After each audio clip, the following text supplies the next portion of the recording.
قرآن مجید فرقان حمید کی پیاری باتیں، قرآن کے پیارے احکام، قرآن جو کہ ہم سب کے لیے راہ ہدایت ہے. ہم کوشش کرتے ہیں کہ قرآن کریم کے حوالے سے ہی کچھ بات کیا کریں، کچھ آیتوں کو سمجھا کریں اور اللہ کے پیغام کو سمجھا کریں. قرآن مجید ایک ایسی کتاب ہے جو ہمارے لیے راہ نجات بھی ہے، راہ ہدایت بھی ہے، گائیڈ لائن بھی ہے. اور وہ باتیں جو اپنی عقل سے، اپنے یوں سمجھیے کہ جو اسباب ہیں اس سے جہاں تک رسائی نہیں ہوتی، قرآن اس سے آگے کی رہنمائی عطا فرماتا ہے. اب بعض اوقات قرآن کی کچھ باتیں ہیں جو اگر لوگ عقل سے چیک کرتے ہیں تو کنفیوز ہو جاتے ہیں، لیکن دیکھیں ہماری عقل محدود ہے. اب مثال کے طور پہ کوئی پہلی دوسری کلاس کا طالب علم ہو، اس کو آپ ڈاکٹروں کی کتاب پکڑا دیں، MBBS کی بک پکڑا دیں تو اس کو تو سمجھ نہیں آئے گی، ٹھیک ہے نا، کیونکہ اس کی عقل اس کتاب کے متعلق نہیں ہے. قرآن سمجھنا، اس کو بیان کرنا، یہ بڑے بڑے علماء کا کام ہے. تو ہمیں قرآن پاک جب بھی پڑھنا ہے اس کا ترجمہ اور اس کی تفسیر عاشقان رسول جو علماء ہیں ان کی تفسیر اور بڑے بڑے ائمہ کے اقوال سے سمجھنا ہوگا. عقل کے گھوڑے دوڑاتے ہیں اور قرآن کو موجودہ معاملات سے جب کمپیئر کرنے جاتے ہیں تو کچھ لوگ ٹھوکر کھا جاتے ہیں. جیسے مثنوی شریف میں ایک بار ایک فلسفی کہیں سے گزر رہا تھا، اس کے کانوں میں قرآن کی تلاوت کی آواز آئی اور اس نے سورہ ملک کی تلاوت سنی. اور سورہ ملک کی جب آخری آیت اس نے سنی، ہم نے کئی بار سنی ہوگی، قُلْ أَرَأَيْتُمْ إِنْ أَصْبَحَ مَاؤُكُمْ غَوْرًا فَمَنْ يَأْتِيكُمْ بِمَاءٍ مَّعِينٍ. کئی بار یہ آیت سنی. ترجمہ کیا ہے اس کا؟ آسان ترجمہ قرآن کنز العرفان. تم فرماؤ بھلا دیکھو تو اگر صبح کو تمہارا پانی زمین میں دھس جائے تو وہ کون ہے جو تمہیں نگاہوں کے سامنے بہتا ہوا پانی لا دے. یہ آیت کریمہ سن کر وہ فلسفی تکبر اور غرور میں کہنے لگا اس پہ کیا بڑی بات ہے، اگر اللہ پانی کو دھسا دے گا تو ہمارے پاس تو بڑی بڑی ڈرل مشینیں ہیں، بڑے بڑے آلات ہیں، ہم پانی کو نکال لیں گے. یہ تو جناب ہمارے اختیار میں ہے. اللہ فرماتا کون ہے جو نکالے؟ ہم نکالیں گے. اب اس نے قرآن کو اپنی عقل سے سمجھنے کی کوشش کی. اچھا اب کیا ہوا؟ رات کو وہ فلسفی سویا تو اس کے خواب میں اس نے دیکھا کہ ایک بڑا طاقتور شخص آیا، اس نے اس فلسفی کے منہ پر ایک زوردار چانٹا مارا. جب چانٹا مارا تو اس کی دونوں آنکھیں باہر آ گئیں اور ہماری آنکھوں میں نور کا ایک ایک قطرہ ہوتا ہے، دونوں آنکھوں میں ایک ایک قطرہ ہوتا ہے جس سے ہم دیکھتے ہیں، پانی، آنکھوں کا پانی جس کو اب کہا جاتا ہے. قطرے زمین پر گر کر خشک ہو گئے. خواب میں یہ سب کچھ ہوا ہے. خواب میں آنے والے شخص نے کہا کہ اے بدنصیب، اگر تو واقعی کدال اور پھاوڑے اور سائنسی آلات سے زمین میں گیا ہوا پانی نکال سکتا ہے تو اپنی ان دونوں آنکھوں سے نکلے ہوئے جو قطرے ہیں اس کو پانی کو نکال کے دکھا. صبح ہوئی تو اس کی آنکھیں پھوٹی ہوئی تھی، آنکھوں میں بہت درد تھا، نظر کچھ نہیں آ رہا تھا اور اس کا وہ جو سارا نشہ تھا، سارا غرور تھا وہ بھی اتر چکا تھا. کہ ہر چیز اپنے دماغ سے فیصلہ نہیں کی جاتی، اللہ کے احکام ہیں تو ہمارا کام اس پر عمل کرنا ہے، اس پر یقین کرنا ہے، اسے فالو کرنا ہے. قرآن میں ایسے ایسے خزانے ہیں کہ قرآن تو وہ عظیم کتاب ہے کہ جس کی ہمیں جو ہے برکتیں حاصل کرنی چاہیے. معاذ اللہ اس کو ڈیبیٹ میں، یعنی اس کو اگینسٹ میں اس کے بات کرنے سے پہلے 1000 بار سوچنا چاہیے. ہم مسلمان ہیں، ہمارا کام ایمان لانا ہے. شاعر کہتے ہیں نا، کسی کو تاج وقار بخشے، کسی کو ذلت کے غار بخشے، جو سب کے ماتھے پہ مہر قدرت لگا رہا ہے وہی خدا ہے. ہمیں اللہ کریم کے ہر فرمان پر بلا چوں چراں رب کریم عمل کرنے کی اور یقین کرنے کی توفیق عطا فرمائے. اچھا اسی طرح قرآن مجید فرقان حمید میں اللہ کریم کی چونکہ اس میں باتیں ہیں، رب عز و جل کا ذکر ہے اور اس میں ہمیں الحمدللہ اچھے طریقے سے ایمان بھی لانا ہے. یہاں ہمیں ایک اور بات بھی سمجھنا ہوگا کہ ہمارے اسلاف نے جب قرآن کریم فرقان حمید کو پڑھا تو پڑھنے کے بعد اس کے اندر ہم نے کتنا عمل کیا. اول تو ہم پڑھتے نہیں ہیں، پڑھتے ہیں تو عمل نہیں کرتے.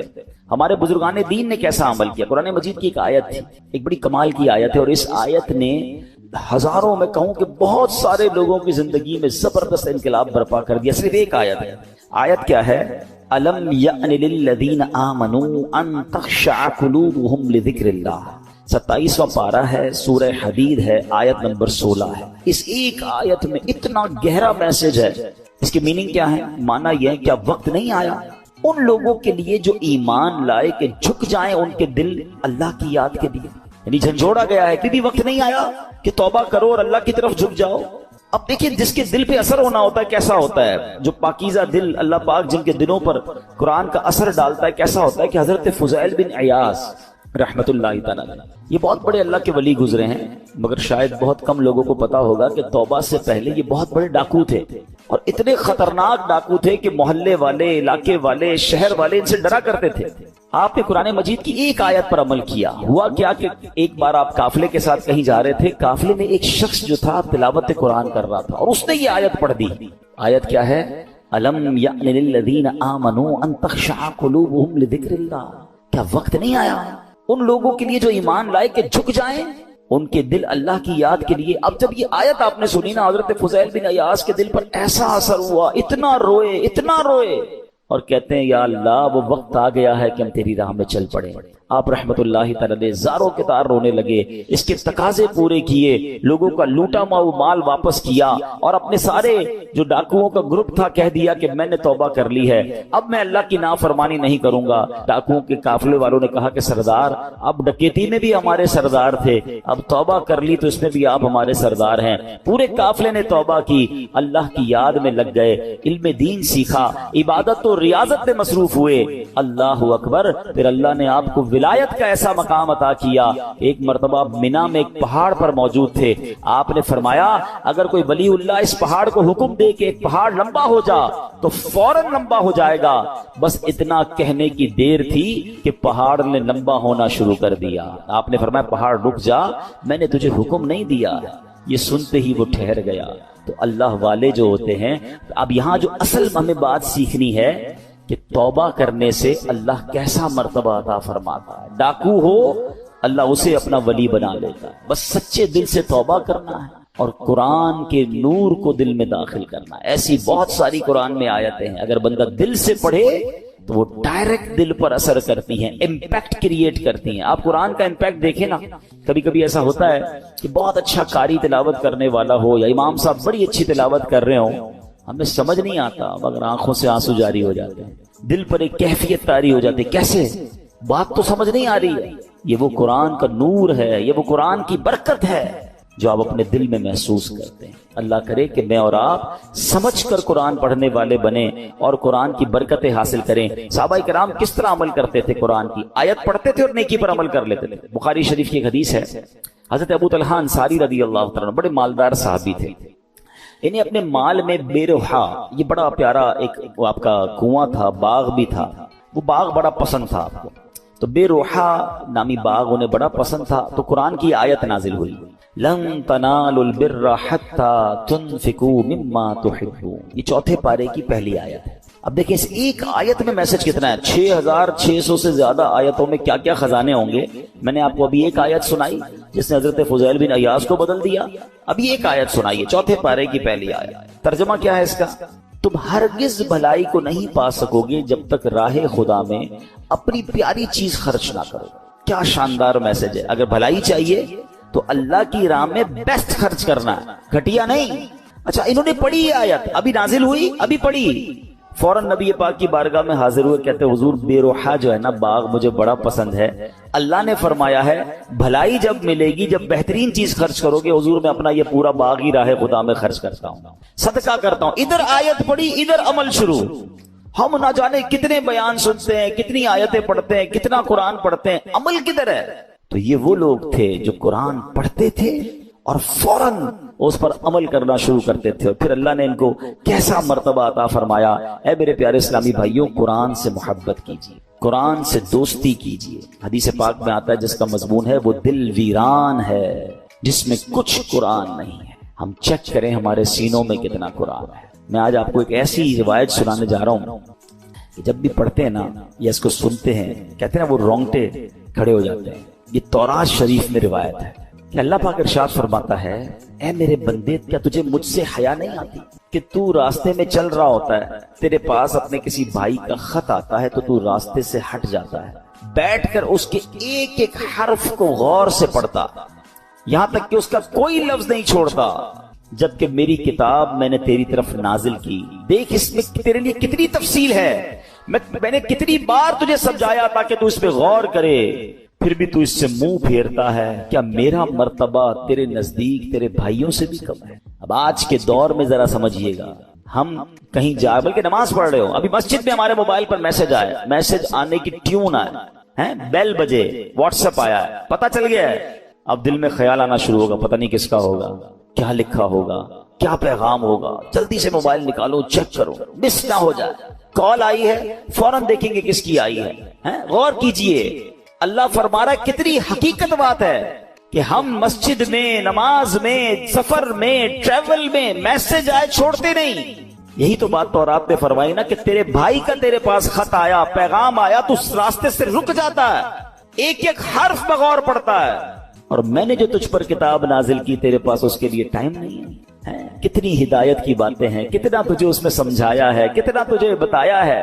پھر اگلا جملہ جو آخری جملہ ہے نا، وہ ہلا دیتا ہے کہ رب فرماتا ہے کہ میرا مرتبہ تیرے نزدیک تیرے بھائیوں سے بھی کم ہے، ہماری فیملی سے بھی کم ہمارے پاس اللہ کا مرتبہ ہو گیا۔ معاذ اللہ، فیملی کا میسج مس نہیں کرتے، باس کا میسج مس نہیں کرتے، دوستوں کا میسج مس نہیں کرتے، رات کو آدھی رات کو اٹھ کر بھی موبائل چیک کرتے ہیں۔ قرآن بھی تو میسج ہے نا، اور اللہ کا میسج ہے، راہ نجات ہے، راہ ہدایت ہے، کتنے خزانے ہیں ہمارے لیے۔ اچھا میں اور آپ واٹس ایپ پڑھیں، ہر واٹس ایپ پڑھنے کا تو ثواب نہیں نا، قرآن جتنا پڑھے ثواب ہے، ہر لفظ پر ثواب ہے، اور برکتیں کیسی ہیں، اللہ اکبر اللہ اکبر۔ ایک صحابی ہے حضرت ثابت بن قیس، ان کا گھر جو ہے رات کے وقت ان کا گھر ایسے چمکتا تھا جیسے روشن چراغ چمکتا، اس زمانے میں تو بجلی کا انتظام نہیں تھا، تو لوگوں نے نبی پاک سے تذکرہ کیا کہ حضور ثابت بن قیس کا گھر پورے محلے میں چمکتا رہتا ہے چراغ کی طرح۔ تو نبی پاک نے پتہ کیا فرمایا، ثابت بن قیس ضرور رات کو سورہ بقرہ کی تلاوت کرتے ہوں گے۔ صحابہ نے آ کے پوچھا کیا ایسا ہی ہے؟ کہتے ہاں میں روز رات کو سورہ بقرہ کی تلاوت کرتا ہوں۔ یعنی اب غور کریں کہ قرآن پڑھنے پر ثواب، برکتوں کا نزول، فرشتوں کا نزول ہے، ہدایت الگ مل رہی ہے، گائیڈنس الگ مل رہی ہے، but we have no time to read Quran and have no time to understand Quran. لیکن جو میسجز آ رہے ہیں، جو ای میلز آ رہی ہیں، جو واٹس ایپ آ رہے ہیں، سب پڑھ رہے ہیں، سب دیکھ رہے ہیں، مس نہ ہو جائے۔ کتنی بڑی بات ہے کہ اللہ کے پیغام کے لیے وقت نہیں ہے۔ ہم مسلمان ہیں، ہم کیا یہ جواب دے سکیں گے قیامت کے دن کہ اللہ بڑا بیزی تھا، ٹائم نہیں تھا، بیزی لائف تھی، فیملی لائف تھی؟ نہیں میرے پیارے اسلامی بھائی، اس کو محسوس کیجیے۔ اب میں ایک اور لاجک کے ذریعے سمجھاتا ہوں، پھر میں قرآن کی اس آیت کی طرف آؤں گا جو آج میرا ٹاپک ہے۔ اللہ کرے کہ قرآن سے محبت کسی طرح بڑھ جائے اور ہم روز قرآن پڑھنے والے بنے۔ آپ میں سے بہت سارے مجھے ایسے چہرے نظر آ رہے ہیں کہ جو بزنس مین بھی ہیں، اپنے اپنے کاروبار میں باس کی حیثیت رکھتے ہیں، یا مینیجر ہیں، یا HOD ہیں۔ ہم کیا کرتے ہیں نارملی رات کو سونے سے پہلے ہم اپنے مینیجر کو، اپنے امپلائی کو کچھ میسیجز کرتے ہیں کہ بیٹا صبح اٹھ کے یہ کام کر لینا، یہاں سے چیک اٹھا لینا، فلاں فائل وہاں دے دینا، بینک میں یہ پیسے ڈلوا دینا، 5 7 8 کام دے کے آپ فری ہو گئے۔ آپ کو پتا ہے اب جب میں اٹھ کر کھانا وانا کھا کے بریک فاسٹ کر کے آفس پہنچوں گا، یہ سارے کام ہو گئے ہوں گے کیونکہ اس کی ڈیوٹی یہی ہے۔ اب ایک دن آپ صبح اٹھے اور آپ نے فون کیا کہ میں نے آپ کو کام دیے تھے وہ سارے ہو گئے، وہ کہے کہ سر وہ آپ کا میسج نہیں سن سکا، مجھے بتائیں آپ کا کیا رپلائی ہوگا؟ اور اگر بڑے اہم کام، بڑے امپورٹنٹ کام آپ نے دیے ہوں اور وہ آپ کو یہ جواب دے دے کہ ٹائم گزر گیا بینک کا، وہ جو فیس جمع کروانے کا ٹائم تھا وہ ختم ہو گیا ہے، آج چالان جمع کرانے کی آخری ڈیٹ تھی وہ ختم ہو گئی، اور بندہ آپ کو جواب یہ دے میں نے سنا ہی نہیں آپ کا پیغام، بتائیں آپ کا کیا جواب ہوگا؟ آپ کتنا ناراض ہوں گے کہ تمہاری ڈیوٹی تھی، تمہاری تو جاب ہی یہی تھی کہ میرا میسج سنتے، تمہیں پتہ ہے کتنا نقصان ہو گیا، کتنا شاؤٹ کریں گے آپ، کتنا ناراض ہوں گے۔ آپ کا کوئی میسج نہ سنے آپ کو برا لگتا ہے۔ مجھے 40 سال ہو گئے، کسی کو 50 سال ہو گئے، کسی کو 30 سال ہو گئے اس دنیا میں آئے ہوئے، سب کے گھر میں قرآن ہے، سب کے گھر میں اللہ کا میسج آیا ہوا ہے۔ کیا آپ نے پڑھ لیا ہے؟ آپ نے سن لیا ہے؟ آپ نے سمجھ لیا ہے؟ سوچیں اللہ کی بارگاہ میں اگر اللہ ناراض ہو گیا تو ہم کدھر جائیں؟ نہ کریں ایسا۔ یا تو ایسا ہوتا نا کسی بھی چیز کا ٹائم نہیں ہے، سب چیزوں کا ٹائم ہے، سوشل میڈیا کا ٹائم ہے، فیملی کے لیے ٹائم ہے، کھانے پینے کا ٹائم ہے، نوکری کا ٹائم ہے، گھومنے پھرنے کا ٹائم ہے، دوستوں میں جانے کا ٹائم ہے، اب تو جم ٹائم نیا آ گیا ہے جناب، جم ٹائم ہے، واکنگ ٹائم ہے، سب ٹائم ہے آپ کے پاس۔ افسوس یہ ہے کہ قرآن ٹائم نہیں ہے۔ سوچیے یہ قرآن سے دوری اچھی نہیں ہے۔ آپ کو پتہ ہے جب میں اور آپ قبر میں جائیں گے نا، سارے سافٹ ویئر آف لائن ہو جائیں گے، جتنے سافٹ ویئر ہم کھولتے ہیں نا، قرآن قبر میں بھی آن لائن ہوگا۔ حدیث پاک میں آتا ہے سورہ ملک جو روزانہ رات کو تلاوت کر لے، یہ 30 آیتوں والی سورت وہ ہے جو قبر میں آ کر عذاب سے بچائے گی، مگر اس کا بھی ٹائم 6 7 منٹ لگتے ہیں سورہ ملک پڑھنے میں، لیکن اس کا بھی ٹائم نہیں۔ اچھا اگر میں قرآن نہیں پڑھ رہا، اب آپ اس کا امپیکٹ سوچئے گا، اگر ہم قرآن سے دور ہو گئے تو ہمارے بچوں کا کیا حال ہوگا؟ آہستہ آہستہ یہ نسلیں تو دور ہوتی چلی جائیں گی نا۔ اگر میرے بچے قرآن پڑھنے والے نہیں ہوں گے تو اینڈ آف دا ڈے مجھے ایصال ثواب کیا کریں گے؟ کیا سوشل میڈیا کھول کر ایصال ثواب کریں گے یا قرآن پڑھ کر میری قبر پر آ کر فاتحہ پڑھیں گے ایصال ثواب کریں گے؟ سوچئے، اپنے گھر میں یہ ماحول بنائیے، میں بھی قرآن پڑھوں، میری فیملی بھی قرآن پڑھے، انہیں نظر آئے کہ گھر میں قرآن کی تلاوت ہوتی ہے، پھر قرآن انڈرسٹینڈ کریں۔ اب تو بڑا آسان ہو گیا ہے، اب تو اردو زبان میں ترجمے موجود ہیں، ٹرانسلیشنز ہیں، ماشاءاللہ دعوت اسلامی نے تو قرآن کو اتنا آسان کر دیا ہمارے لیے کہ ترجمہ قرآن اور پھر تفسیر قرآن صراط الجنان، یہ اتنی کمال کی قرآن پاک کی تفسیر ہے، ڈیٹیلڈ تفسیر آسان اردو میں، پھر اس کی اپلیکیشن بھی بنا دی ہے، آپ سرچ بھی کر سکتے ہیں کوئی ٹاپک، کوئی آیت، کوئی موضوع، اور آپ کو اس کے تحت قرآن پاک کی تفسیر مل جائے گی، اپنے موبائل میں ڈاؤن لوڈ کر لیں، فری آف چارج ہے۔ اتنا کچھ کر دیا، پھر تفسیر قرآن صراط الجنان کو آڈیو ریکارڈ بھی کر دیا کہ اگر کوئی بندہ چاہتا ہے کہ میں جناب صرف سنتا جاؤں، میرے پاس ٹائم نہیں ہے پڑھنے کا، نگاہوں کا مسئلہ ہو جاتا ہے، بعض لوگوں کو پڑھنے میں تکلیف ہوتی ہے، تو اب روز کا آدھا گھنٹہ 20 منٹ 15 منٹ تفسیر قرآن سن لے اسی اپلیکیشن سے، آڈیو سن لیں، تو انشاءاللہ آپ انڈرسٹینڈ کریں گے، اور یہ وہ پیغام ہیں جو ہمیں انشاءاللہ بہت کچھ سکھائیں گے۔ تو آج میں قرآن پاک کی ایک ایسی آیت، الحمدللہ ہم یہ بھی کوشش کرتے ہیں کہ جس میں ہم قرآن پاک کی ان آیتوں کا ذکر کریں کہ جس میں اللہ نے براہ راست مومنوں سے بات کی ہے، اے ایمان والو کہہ کر، او یو بلیورز، یا ایھا الذین آمنو۔ یاد رکھیے گا ویسے تو more than 6000 آیات ہیں قرآن میں، مگر 89 آیتیں وہ ہیں جس میں ڈائریکٹلی مجھ سے اور آپ سے اللہ نے بات کی ہے۔ پیارے بھائیوں کم از کم وہ 89 آیتیں تو پڑھ لیں کہ اللہ نے مجھے کہا کیا ہے، حکم کیا دیا ہے، آرڈر کیا دیا ہے۔ انہی میں سے ایک آیت آج میں تلاوت کر رہا ہوں، یہ پارہ نمبر 4 ہے، سورہ آل عمران ہے، اور آیت نمبر 200۔ اللہ ارشاد فرماتا ہے، یا ایھا الذین آمنوا اصبروا وصابروا ورابطوا واتقوا اللہ لعلکم تفلحون۔ ترجمہ قرآن، اے ایمان والو صبر کرو اور صبر پہ دشمنوں سے آگے رہو، اور اسلامی سرحد کی نگہبانی کرو، اور اللہ سے ڈرتے رہو اس امید پر کہ تم کامیاب ہو جاؤ۔ اس میں 2-3 بڑے پیارے میسج ہیں۔ اس آیت میں ارشاد فرمایا، اے ایمان والو نیکیاں کرنے، گناہوں سے بچنے کی مشقت، دنیاوی مصیبتوں اور آفتوں پر صبر کرو، اور جنگ کی سختیوں کے موقع پر صبر کرنے میں کفار پر غالب رہو، صبر و استقامت میں ان سے کمتر ثابت نہ ہونا، اور اسلامی سرحد پر اپنے جسموں اور گھوڑوں کو کفار سے جہاد کے لیے تیار رکھو، اللہ تعالیٰ کی اطاعت پر کمر بستہ رہو، اور تمام احوال میں اللہ تعالیٰ سے ڈرتے رہو، اور اس امید پر کہ تم جہنم سے نجات پا کر جنت حاصل کرنے میں کامیاب ہو جاؤ۔ اب یہاں میرے پیارے اسلام کچھ الفاظ کے ذرا تفصیل سے معنی۔ صبر اور مصابرہ کا معنی، صبر کا معنی ہے نفس کو اس چیز سے روکنا جو شریعت اور عقل کے تقاضوں کے مطابق نہ ہو، اور مصابرہ کا معنی ہے دوسروں کی ایذا رسانیوں پر، کوئی تکلیف پہنچائے تو اس پر صبر کرنا۔ یاد رہے صبر کی 3 قسمیں ہیں۔ نیکیوں میں صبر، جیسے بعض اوقات انسان نیکی کرتا ہے تو اس کو تکلیف ہوتی ہے، مشکل ہو رہی ہوتی ہے، فجر کے لیے اٹھنا ہے، نیکی کی دعوت دے رہا ہے تو کوئی مخالفت کر رہا ہوتا ہے، دین کا کام کر رہا ہوتا ہے تو رکاوٹیں آ رہی ہوتی ہیں، تو نیکی کرنے میں جو تکلیف ہو اس پر صبر کرنا، یہ ایک صبر کی قسم ہے۔ دوسرا، ممنوعات سے بچنے کی مشقت پر صبر، جیسے گناہ کرنے کو جی چاہ رہا ہے، گناہ کرنا آسان ہو گیا ہے، موقع مل رہا ہے، اور انسان اب کوئی روکنے والا بھی نہیں ہے، اب وہ صبر کر رہا ہے، اب وہ اپنے آپ کو روک رہا ہے، مال آگے آ رہا ہے، حرام روزی نظر آ رہی ہے، چانس مل رہا ہے، چوری کرنے کا چانس مل رہا ہے، دھوکہ دینے کا چانس مل رہا ہے، ایک ڈیل آئی ہے جناب جس میں بڑے پیسے ہیں، تھوڑا سا گڑبڑ کرنی ہے، یہ صبر کرنا ہے، یہ صبر اللہ کو بڑا پسند ہے۔ ہاں، اس پر صبر کرنا یہ بھی صبر کی قسم ہے۔ اور آپ نے قرآن کی وہ آیت یاد رکھنی ہے کہ ان اللہ مع الصابرین، اللہ صبر کرنے والوں کے ساتھ۔ ہم لوگ بعض اوقات سمجھتے ہیں کہ جو مار پڑتی ہے، جھگڑا ہوتا ہے، بیماری ہو جاتی ہے، اسی پر صبر، یقیناً یہ بھی صبر کی ایک قسم ہے۔ تیسری قسم یہی ہے کہ دنیا کی مصیبتوں اور آفتوں پر صبر کرنا، لیکن جو پہلی 2 قسمیں ہیں نا، یہ بھی صبر ہی ہے، اور بڑا کمال کا صبر ہے کہ نیکی کرنے میں مشکل ہو رہی ہے، بندہ صبر کر رہا ہے مگر نیکی کیے جا رہا ہے۔ بعض اوقات روزہ رکھتے ہیں، تکلیف ہوتی ہے، مشقت والا کام بھی ہے، پھر بھی روزہ رکھ رہے رمضان کا، صبر کر رہے ہیں نا، یہ بھی صبر کرنے والا۔ گناہ کا موقع مل رہا ہے، گناہ نہیں کر رہا، رک رہا ہے، یہ بھی صبر کرنے والا ہے۔ تکلیف آ گئی، آفت آ گئی، مصیبت آ گئی، اللہ کی رضا پر راضی ہے، صبر کر رہا ہے، یہ بھی صبر کرنے والا ہے۔ اچھا، اب اس پہ ورابطو، قرآن میں ایک اور لفظ ذکر ہوا اس آیت میں، اس لفظ کے مفہوم پر مفسرین نے کافی تفصیلی کلام کیا، جس کا خلاصہ یہ ہے کہ لفظ ورابطو کے دو معنی ہو سکتے ہیں۔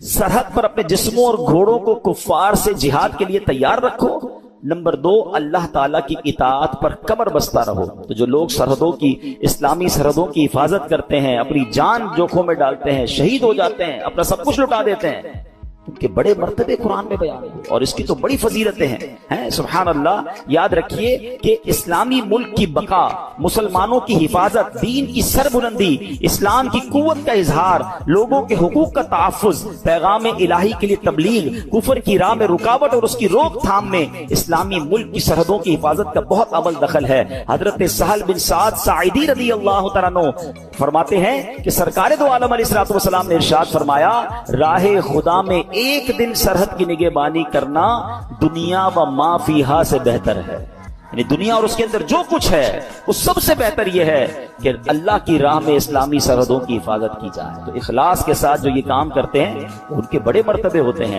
حضرت سلمان رضی اللہ تعالیٰ سے روایت ہے، نبی پاک علیہ الصلوۃ والسلام نے ارشاد فرمایا، ایک دن اور ایک رات سرحد کی حفاظت کرنا ایک مہینے کے روزوں اور قیام سے بہتر ہے۔ حفاظت کرنے والا اگر مر گیا تو اس کے اس عمل کا اجر جاری رہے گا اور وہ فتنہ قبر سے محفوظ رہے گا۔ تو یہ نصیب والوں کا حصہ ہوتا ہے۔ ٹھیک ہے، اب ہم نے دو باتیں اس آیت سے سیکھی کہ ایک صبر کرنا ہے، مصیبت آئے تو صبر کرنا ہے، نیکیاں مشکل لگ رہی ہیں پھر بھی نیکیاں کرنی ہے، فرض پورا کرنا ہے، صبر کرنا ہے، اور اسی طرح گناہ کرنے کا موقع مل رہا ہے، چانس مل رہا ہے، بڑھ کر گناہ آ رہا ہے، اپنے آپ کو روکنا ہے، صبر کرنا ہے، یہ سب صبر میں شامل ہے۔ اور پھر ہم نے اسلامی سرحدوں کی حفاظت کے بارے میں سنا۔ اسی طرح میرے پیارے اسلامی بھائیوں، نبی پاک نے ایک بار صحابہ کرام سے فرمایا، تمہیں ایسی چیز نہ بتا دوں جس کے سبب اللہ تعالیٰ خطائیں مٹا دے اور درجات بلند کرے؟ عرض کی حضور ضرور بتائیے۔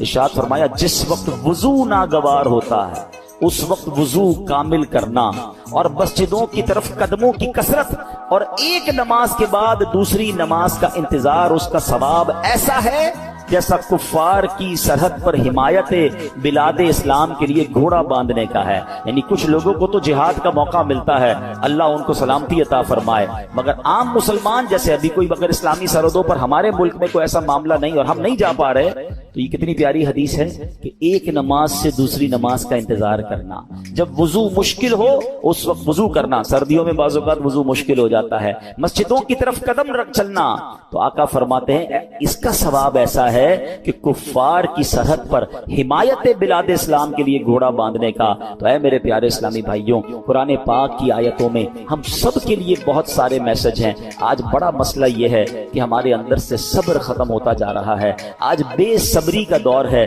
چھوٹی سی مشکل آ جائے، چھوٹی سی پریشانی آ جائے، ہم شکوہ کرتے ہیں، ہم شکایت کرتے ہیں۔ یاد رکھیے، سب کو بتا کر صبر نہیں ہوتا۔ بعض اوقات ہمارے ساتھ کوئی پرابلم ہو، پورے محلے کو بتایا، ارے بھائی بڑا مسئلہ ہے، کاروبار ڈاؤن ہو گیا ہے، طبیعت بالکل ٹھیک نہیں ہے، فلاں نقصان ہو گیا ہے، سب کو بتا کر آخر میں کہتے ہیں جناب میں تو صبر ہی کر رہا ہوں۔ یہ صبر نہیں ہے۔ صبر پتہ ہے کس کو کہتے ہیں؟ میں جانوں میرا رب جانے۔ ہاں، کسی کو پتہ نہ چلے۔ ہم ایک جملہ بڑا شوق سے کہہ رہے ہوتے ہیں، کافی لوگوں کے منہ پر یہ جملہ ایک محاورے کے طور پر آ گیا ہے کہ اللہ پاک آپ کو صبر جمیل عطا فرمائے، صبر جمیل پر اجر عظیم عطا فرمائے۔ ان کو کبھی روک کے پوچھے حضرت صبر جمیل کہتے کس کو ہیں؟ تو ہمیں شاید یہ نہیں پتا ہے، ہم شاید کسی جمیل بھائی کا صبر سمجھ رہے ہیں۔ یہ جمیل بھائی کا صبر نہیں ہے۔ صبر جمیل کی ڈیفینیشن لکھی ہے کتابوں میں۔ صبر جمیل یہ ہے کہ دو بندے ہوں، ایک پریشان ہے اور ایک بالکل خوشحال ہے، آپ کو دونوں کو دیکھ کر پتہ نہ چلے کہ پریشان کون ہے، میرا چہرہ بھی نہ بتائے۔ اچھا ہم زبان سے نہیں بتاتے، چہرے سے پتہ چل جاتا ہے، بھائی خیر تو ہے، آج آپ کی طبیعت، آپ کا منہ اترا ہوا ہے تو ہاں بس یار وہ فلاں مسئلہ ہو گیا، نہیں، کسی کو پتہ ہی نہ چلے۔ صبر یہ جو جس صبر کو سبحان اللہ جس کی برکتیں ہیں نا، پھر دیکھیں غیب سے کیسے مدد آتی ہے۔ وہ نعت کا شعر سنا ہوگا نا، کسی کا احسان کیوں اٹھائیں، کسی کو حالات کیوں بتائیں، تمہیں سے مانگیں گے تم ہی دو گے، تمہارے در سے ہی لو لگی۔ اچھا مجھے ایک بات بتائیں، میں اپنی بیماری کسی کو بتا دوں، کیا وہ علاج کر دے گا؟ میرا نقصان ہو گیا کاروبار میں، اس کو بتاؤں گا کیا پیسے دے دے گا؟ ملنا کچھ نہیں ہے، صبر کا ثواب جا رہا ہے۔ تو اللہ کرے کہ یہ بات سمجھ آ جائے کہ ہم پراپر صبر کرنے والے بنے ہیں۔ بات بڑی گہری لیکن عقل مند لوگ پک کر لیں گے۔ حضرت رابعہ بصریہ رضی اللہ تعالیٰ عنہ نے، بڑی ولیہ تھیں، بڑی کمال کی خاتون تھی، ان کے قریب سے ایک شخص گزرا، اس کے سر پر پٹی بندھی ہوئی تھی، تو حضرت رابعہ بصریہ نے پوچھا کیوں پٹی باندھی ہے؟ کہتے سر میں درد ہے، بیمار ہوں اس لیے پٹی باندھی ہے۔ آپ نے پتہ کیا کہا؟ کیا کبھی صحت کی پٹی بھی باندھی تھی؟ اب یہ بات بڑی گہری ہے، یعنی ان کا کہنا یہ تھا کہ رب نے تمہیں اتنے دن تک صحت مند رکھا، کسی کو نہیں بتایا، آج تھوڑے دن کے لیے بیماری ہوئی تو پٹی باندھ کے سب کو بتا رہے ہو کہ اللہ نے بیمار کیا۔ یہ بات سمجھنی ہے کہ ہماری پرابلم ہماری ہے، میرا رب، اگر رب راضی ہے میری پرابلم پر تو میں بھی راضی ہوں نا، کیونکہ آپ حدیثیں تو پڑھیں کہ نبی پاک علیہ الصلوۃ والسلام کی حدیث پاک ہے جس کا مضمون ہے کہ اللہ پاک جس بندے سے محبت کا ارادہ فرماتا اس پر آزمائشوں کی بارش بھیج دیتا ہے۔ بڑی اہم بات ہے کہ محبت بھی ہو رہی ہے اور آزمائشیں بھی آ رہی ہیں۔ حدیث کا اگلا حصہ اس کو کلیریفائی کرتا ہے کہ حدیث پاک کا مضمون ہے کہ رب کی رضا یہ ہے کہ میرے بندے سے دنیا میں جو خطائیں ہو گئی ہیں میں آزمائشیں بھیجوں، یہ صبر کرے، اس کے گناہ معاف ہو جائیں، اب میرے پاس آئے تو گناہوں سے پاک ہو کر آئے، میں اسے اپنی جنت میں ہائے ہائے ہائے، درود پاک کثرت سے پڑھنا، جہاں بہت ساری فضیلتیں ہیں نا، وہاں جو جان کنی کی تکلیف ہے، جو سکرات کی تکلیف ہے، جو تکلیف ہے نا موت کی، بعض لوگوں کو شاید یہ اندازہ نہیں کہ فلاں اچانک دنیا سے چلا گیا، ابھی تو بیٹھا تھا آنکھیں بند ہو گئیں، ہمیں نہیں پتا کہ موت کی تکلیف کیا ہے۔ روایتوں میں یہ مضبوط ملتا ہے کہ موت اس سے زیادہ سخت ہے کہ بندے پر اس کو کینچیوں سے کاٹا جائے، موت کا جو درد ہے، وہ جو سختی ہے، وہ اس سے زیادہ سخت ہے کہ اسے ہانڈیوں میں ابالا جائے۔ موت کی سختی بڑی خطرناک ہے۔ نصیب والے ہوتے ہیں کہ جن کی موت آسانی سے آ جائے، روح جو ہے وہ آسانی سے قبض کر لی جائے۔ نزا کا جو وقت ہے نا، سکرات کا جو عالم ہے، ہم اللہ سے دعا کرتے ہیں محبوب پاک علیہ الصلوۃ والسلام کے جلووں میں عافیت والی ہمیں موت نصیب فرما۔ ایسی تھوڑی شعراء نے اپنے کلام میں التجائیں کی ہیں، وہ کیا خوبصورت شعر ہے، اے سبز گنبد والے منظور دعا کرنا، جب نزع کا وقت آئے دیدار عطا کرنا، اتنا تو کرم کرنا اے آمنہ کے جائے، جب جان لبوں پر ہو تم سامنے آ جانا، مقبول یہ عرض میری محبوب خدا کرنا، جب نزع کا وقت آئے دیدار عطا کرنا۔ ہم سب چاہتے ہیں نا کہ حضرت اسرائیل ملک الموت آسانی سے روح قبض کرے، ویسے سچی بات پتہ ہے کیا ہے کہ جب ان کی یاد میں زندگی گزرتی ہے نا، عشق رسول میں زندگی گزرتی ہے، آقا کی سنتوں پر عمل کر کے نبی پاک کی رضا والی زندگی گزرتی ہے نا، تو کیا خوبصورت شاعر بات لکھتے ہیں کہ جب تیری یاد میں دنیا سے گیا ہے کوئی، اللہ کرے کہ آقا کی یاد میں بس نبی پاک کے تصور میں جائیں، مدینہ پاک میں آقا کے جلووں میں دنیا سے جائیں، پھر کیا ہوگا، جب تیری یاد میں دنیا سے گیا ہے کوئی، جان لینے کو دلہن بن کے قضا آئی ہے، ہاں پھر اس کی جان بڑی آسانی سے نکلتی ہے، وہ تو نبی پاک کے جلووں میں گم ہوتا ہے نا۔ تو اللہ کرے کہ موت کے وقت آقا کا جلوہ نصیب ہو جائے، لیکن کام کیا کرنا ہے اس کے لیے، کثرت سے درود پاک، چلتے پھرتے اٹھتے بیٹھتے نہیں پڑھتے لوگ درود، فضول باتوں کے لیے گھنٹوں پڑے ہیں، درود پاک زبان پر بہت تھوڑا آتا۔ آج ہی چیک کر لو نا، اپنے آپ کو چیک کر لے، آج پورے دن میں کتنی بار درود پڑھا ہے، ٹائم نکالا کرو، تسبیح جیب میں رکھا کرو، کہتے ہیں نا درود پاک اور ذکر الہی کرنے کے بہانے ڈھونڈا کرو، جہاں موقع ملا تسبیح نکالی شروع ہو گئے، تسبیح نہ بھی ہو تو پڑھ سکتے ہیں لیکن تسبیح یاد دلاتی ہے، اس لیے میں کہہ رہا ہوں اللہ کرے کہ میری بھی عادت بن جائے، آپ کی بھی عادت ہو جائے، اور ہم بس کثرت سے اللہ اور اس کے حبیب کا ذکر کرتے رہیں، فضول باتوں سے بچتے رہیں، اور ہماری زبان اس مبارک ذکر میں تر ہو جائے۔ بڑی پیاری التجا امیر اہل سنت کی ہے، مل کے آقا علیہ الصلوۃ والسلام کی بارگاہ میں عرض کرتے ہیں، ذکر و درود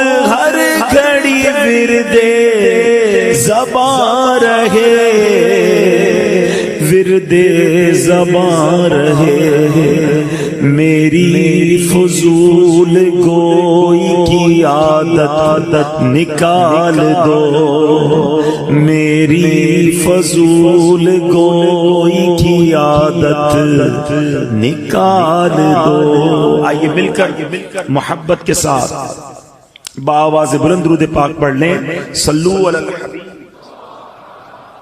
آج جس موضوع پر میں نے کچھ مدنی پھول پیش کرنے ہیں، یوں سمجھیے اس کا آغاز تو درود پاک کی اس فضیلت سے ہی ہو چکا کہ جو سکرات کا وقت ہے، جو موت کی سختیاں ہیں، کیا ہم اسے یاد رکھتے ہیں؟ یہ ایک ایسی حقیقت ہے کہ جسے ہم بھول جاتے ہیں، زندگی میں ایسے زندگی گزار رہے ہوتے ہیں کہ جیسے مرنا ہی نہیں ہے۔ تو آج اسی حقیقت پر کچھ مدنی پھول پیش کروں گا۔ اللہ کرے کہ فکر آخرت اور آخری جو سفر ہے اس کی تیاری کا ہمارا ذہن بن جائے۔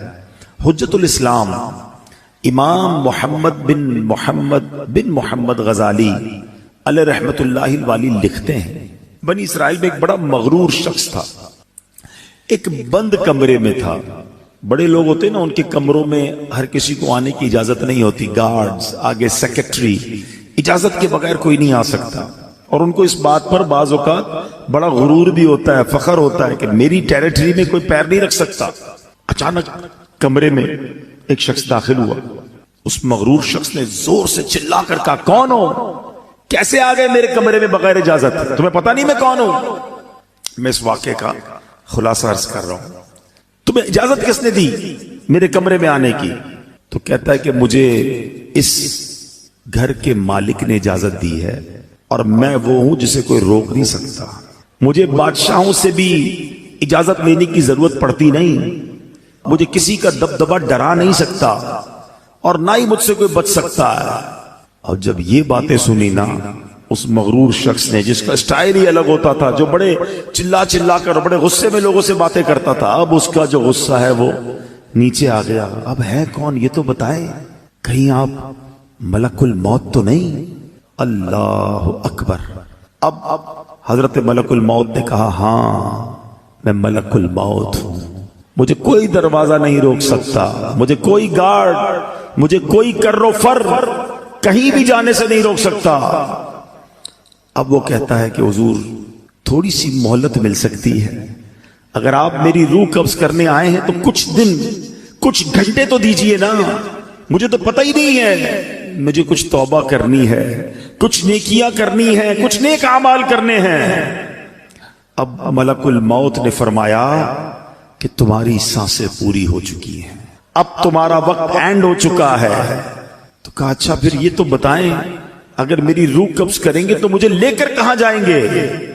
تو ملک الموت نے فرمایا، اس مقام پر جہاں تو نے اپنے اعمال بھیجے ہوئے ہیں، جس طرح کے اعمال کیے ادھر لے کے جاؤں گا۔ کہ حضور میں نے تو نیکیاں نہیں کی، کوئی اچھا گھر بھی تیار نہیں کیا ہے۔ ملک الموت نے فرمایا کہ پھر تمہیں بھڑکتی آگ کی طرف لے کر جائیں گے، جو تیرا گوشت پوشت نوچ لے گی۔ یہ کہہ کر ملک الموت نے اس کی روح قبض کر لی، وہ مردہ ہو کر گر پڑا، گھر میں کوہرام مچ گیا، رونا دھونا مچ گیا۔ اس واقعے کے جو راوی ہیں حضرت یزید رکاشی رحمت اللہ تعالی فرماتے ہیں، اگر ان سوگواروں کو اس کے برے انجام کا پتہ چل جاتا تو اس سے زیادہ رونا دھونا مچاتے۔ اب میرے پیارے صاحب سوچئے، یہ ہمارے ساتھ بھی تو ہونا ہے نا، کبھی دفتر میں بیٹھے ہوں گے، کبھی گھر میں لیٹے ہوں گے، پتہ نہیں کبھی کہاں ہوں گے، اور اچانک ملک الموت آ جائیں گے اور ہماری روح قبض کر لی جائے گی، کوئی چانس نہیں ملے گا۔ جس کو مرنا ہو کیا وہ ایسے جیتا ہے جیسے ہم جی رہے ہیں؟ وہ شاعر لکھتے ہیں نا، جب اس بزم سے اٹھ گئے دوست اکثر اور اٹھتے چلے جا رہے ہیں برابر. ذرا غور تو کیجئے نا، آپ کے رشتہ داروں میں سے کتنے لوگ چلے گئے، آپ کے پڑوسیوں میں سے کتنے لوگ چلے گئے، ارے آپ کی عمر کے دوستوں میں سے کتنے لوگ چلے گئے. بلکہ میں تو ان لوگوں کو بھی جانتا ہوں کہ جن کی عمر مجھ سے کم تھی، وہ بھی دنیا سے چلے گئے. دھڑا دھڑ لوگ جا رہے ہیں. جب اس مذہب سے اٹھ گئے دوست اکثر اور اٹھتے چلے جا رہے ہیں برابر. یہ ہر وقت پیش نظر جب ہے منظر، یہاں پر تیرا دل بہلتا ہے کیوں کر، جگہ جی لگانے کی دنیا نہیں ہے، یہ عبرت کی جا ہے تماشا نہیں. ہم کیوں نہیں سوچتے کہ ہمیں مرنا ہے، ہم کیوں نہیں سوچتے کہ ہمیں دنیا سے جانا ہے اور ادھر جانا ہے، اور ادھر کی ہم تیاری نہیں کرتے. حضرت عبداللہ ابن مسعود رضی اللہ عنہ فرماتے ہیں السعید من وعد بغیرہ، یعنی سعادت مند وہ ہے جو دوسروں سے نصیحت حاصل کرے. ہمیں نصیحت حاصل کرنی چاہیے نا کہ یار فلاں کا انتقال ہو گیا، میری باری آنے والی ہے. کبھی جنازہ پڑھتے ہوئے، کبھی قبرستان میں مردے کو قبر میں اتارتے ہوئے، کبھی مسجد کا اعلان سنتے ہوئے کہ جناب فلاں کا رضا الہی سے انتقال ہو گیا، ہم کیوں نہیں سوچتے میرا نام بھی اسی اسپیکر سے اعلان ہوگا کہ ان کا بھی رضا الہی سے انتقال ہو گیا ہے. دوست احباب گھر والے کچھ دیر آنسو بہائیں گے، کچھ دیر یاد کریں گے، مگر پھر کہیں گے جلدی کرو، جنازے میں دیر نہیں کرنی چاہیے. پھر ہمارے گھر سے جنازہ اٹھے گا. وہ بھی نصیب والے ہوتے ہیں جن کا گھر سے جنازہ اٹھتا ہے. بعض اوقات تو ایسی جگہ موت آتی ہے کہ لوگوں کو کفن بھی نہیں ملتا ہے، قبر بھی نہیں ملتی ہے. اللہ سے دعا کرتے ہیں کہ اللہ عافیت والی موت عطا فرمائے، کٹنے والی، پھٹنے والی، جلنے والی، ڈوبنے والی موت سے محفوظ فرمائے. عافیت والی ہو، کلمے والی ہو. اللہ کریم ہے نا، میرے رب سے تو مانگ سکتے ہیں نا. ہم اللہ سے مانگتے ہیں کہ مولا ہمیں زندگی بھی شان والی عطا فرما، موت بھی شان والی عطا فرما، ایمان والی عطا فرما، کلمے والی عطا فرما. عبرت والی موت نہ دینا مالک کہ مرنے کے بعد لوگ کہیں کہ دیکھو باتیں تو بڑی بڑی کرتا تھا، اس کی موت کیسی ہوئی ہے. اللہ ایسی موت سے ہم سب کو محفوظ فرمائے، برے خاتمے سے بچائے. خدایا برے خاتمے سے بچانا، خدا یا برے خاتمے سے بچانا. پڑھوں کلمہ جب نکلے دم یا الہی، پڑھوں کلمہ جب نکلے دم یا الہی. آج کل تو لوگ قبرستان میں جا کے ہنسی مذاق کر رہے ہوتے ہیں، قبرستان میں جا کر موبائل فون پہ کاروبار چل رہا ہوتا ہے، ادھر میت دفنائی جا رہی ہے، ادھر آپس میں دوست کل کی پلاننگ کر رہے ہوتے ہیں. قبرستان عبرت کی جگہ ہے. قبرستان میں ہنسنے والوں کا کیا حال ہوتا ہے، آؤ میں آپ کو ایک واقعہ سناتا ہوں. خواجہ خواجگان خواجہ غریب نواز، خواجہ معین الدین چشتی اجمیری، خواجہ غریب نواز نے ایک واقعہ سنایا کہ ایک مرتبہ میں اور شیخ اوحد کرمانی رحمت اللہ تعالی علیہ سفر پر تھے. ہماری ملاقات ایک بوڑھے میاں سے ہوئی. وہ بزرگ تھے اور یاد الہی میں انتہائی مشغول تھے. کہتے میں نے ایسا بندہ یاد الہی میں مشغول پہلے نہیں دیکھا تھا. میں نے ان سے سلام کیا، ہاتھ ملایا تو معلوم ہوا کہ ان کے ہاتھ پر تو گوشت ہی نہیں ہے، اتنا کمزور، اتنے دبلے پتلے تھے. تو خواجہ صاحب کہتے ہیں کہ میرے دل میں خیال آیا کہ یہ اتنے کمزور کیوں ہیں. اس سے پہلے کہ میں سوال کرتا وہ روشن ضمیر تھے، میرا سوال جان لیا. کہتے ہیں کہ میں ایک دن اپنے دوست کے ساتھ قبرستان گیا، تھوڑی دیر ہم قبر کے پاس بیٹھ گئے، آپس میں باتیں ہونے لگی جیسے دوستوں میں باتیں ہوتی ہیں. کہتے اتفاقاً ایسی بات ہوئی کہ مجھ سے کہا لگ گیا، زور سے ہنس پڑا. اسی وقت قبر سے آواز آئی، اے غافل، جس کو ایسا مقام درپیش ہو اسے ہنسی سے کیا کام. کہتے جو ہی میں نے وہ آواز سنی میں اٹھ کھڑا ہوا. جو دوست میرے ساتھ تھا میں نے اسے الوداع کہا، مسجد میں آ گیا، بیٹھ گیا. مجھ پر ہیبت طاری ہو گئی، قبر سے آواز آئی تھی نا. کہتے ہیں میں قبرستان میں ہنسا, مجھ پر ایسی غفلت آ گئی کہ میں قبر کے پاس جا کر ہنسنے لگا. کہتے مجھے اتنی شرمندگی محسوس ہوئی. وہ دن ہے اور آج کا دن ہے, 40 سال ہو گئے میں نے شرم کے مارے آسمان کی طرف منہ نہیں کیا ہے, اور میں اس بات سے ڈر رہا ہوں کہ قیامت کے روز اللہ کی بارگاہ میں کیسے منہ دکھاؤں گا, کیا منہ لے کر جاؤں گا. اے میرے پیارے اسلامی بھائی, قبرستان عبرت کی جگہ ہے, مذاق مستی اور دنیاوی باتیں کرنے کی جگہ نہیں ہے. آپ کو پتہ ہے کہ سیدنا عثمان غنی رضی اللہ تعالیٰ عشرہ مبشرہ میں سے ہیں, ذوالنورین ہیں, اور 2 بار نبی پاک سے جنت خریدی ہے. ایسی عظیم ہستی ہیں, مگر جب آپ قبرستان جاتے تھے نا, آپ کی اتنا روتے تھے کہ آپ کی داڑھی آنسو سے تر ہو جاتی تھی. لوگ کہتے ہیں آپ اتنا کیوں روتے ہیں؟ آپ کے سامنے کبھی حشر کی بات بھی ہوتی ہے, جہنم کا ذکر بھی ہوتا ہے, اب اتنا نہیں روتے. قبر کی بات ہوتی ہے یا آپ قبرستان جاتے رونا شروع کر دیتے ہیں. کتنی کمال کی بات کی آپ نے فرمایا قبر ہی پہلی منزل ہے. جو پہلی منزل میں کامیاب ہو گیا نا, وہ آگے بھی کامیاب ہو گیا. جو ادھر ہی پکڑا گیا پھر آگے اور مشکل ہے نا. فرسٹ انٹری ٹیسٹ ہے, سمجھ لو. قبر میں جاتے ہی امتحان ہوگا نا, قبر میں جاتے ہی سوالات ہوں گے. اگر سوال کے جواب دے دیے, اچھا مزے کی بات دیکھیں, یا اسٹوڈنٹ بھی بیٹھے ہوں گے, امتحانات بھی ہوتے رہتے ہیں, اسٹوڈنٹ کوشش کرتے ہیں کسی طرح پیپر آؤٹ ہو جائے, پتہ چل جائے امتحان میں کون سا پیپر آئے گا. اچھا جب پیپر آؤٹ نہیں ہوتا تو کیا کرتے ہیں, پچھلے 5 سالہ پیپر لے کے بیٹھے ہوتے ہیں, یار ان میں سے کوئی سوال آئے گا, ان کی تیاری کر لو. کمال دیکھو کہ یہ کیسا پیپر ہے کہ جس کے سوال پہلے سے ہی آؤٹ ہیں, سوال بھی آؤٹ ہے, جواب بھی بتا دیے گئے کہ 3 سوال ہونے ہیں. قبر میں جانے کے بعد ہر بندے سے سوال ہوگا, من ربک, تیرا رب کون ہے, ما دینک, تیرا دین کیا ہے. اور پھر ایک پیارا سا چہرہ دکھایا جائے گا اور پوچھا جائے گا, ما کنت تقول فی ھذا الرجل, کہ اس مبارک چہرے والی ہستی کے بارے میں دنیا میں کیا کہا کرتا تھا. اور تینوں سوالوں کا جواب ہمیں پتا ہے. من ربک, ربی اللہ, اللہ ہمارا رب ہے نا. ما دینک, دین الاسلام, دین میرا اسلام ہے. اور ہمیں پتا ہے کس کا چہرہ دکھایا جائے گا, کیا کہیں گے, ہوا رسول اللہ صلی اللہ تعالی علیہ وسلم, یہ تو میرے آقا جناب رسول اللہ صلی اللہ تعالی علیہ وسلم ہے. مگر یہ اتنا سمپل نہیں ہے. ہاں سوال بھی پتا ہے, جواب بھی پتا ہے. اب میں آپ کو آؤ ایک کمپیریزن سمجھاتا ہوں. میرے بچوں جو خاص طور پہ اسٹوڈنٹس ہیں, بلکہ جتنے بھی لوگ ہیں, سب نے دنیا کے امتحان کبھی نہ کبھی دیے ہوں گے. What is the difference between worldly examination and examination of the grave? دنیا کے امتحان اور قبر کے امتحان کا میں فرق آپ کو سمجھاتا ہوں. دنیا کا امتحان جب بھی ہوگا ڈیٹ پہلے سے پتا ہوگا, ایسا ہی ہے نا. 2 مہینے باقی ہیں, 3 مہینے باقی ہیں, فلاں تاریخ کو میتھس کا پیپر ہوگا, پھر اردو کا ہوگا, پھر سائنس کا ہوگا, جو بھی پیپر ہے, پیپر کے ٹاپکس بھی پتا ہے, ڈیٹس بھی پتا ہے. ٹھیک ہے, جیسے جیسے امتحان قریب آئے گا ہم تیاری بڑھاتے جاتے ہیں. کل صبح پیپر ہے, رات نیند نہیں آتی, ایسا ہی ہے. سیکنڈ, دنیا کا پیپر جب بھی دے دے, آپ پیپر دیتے ہیں, رزلٹ کچھ دنوں بعد یا کچھ مہینوں بعد آتا ہے. ٹھیک ہے.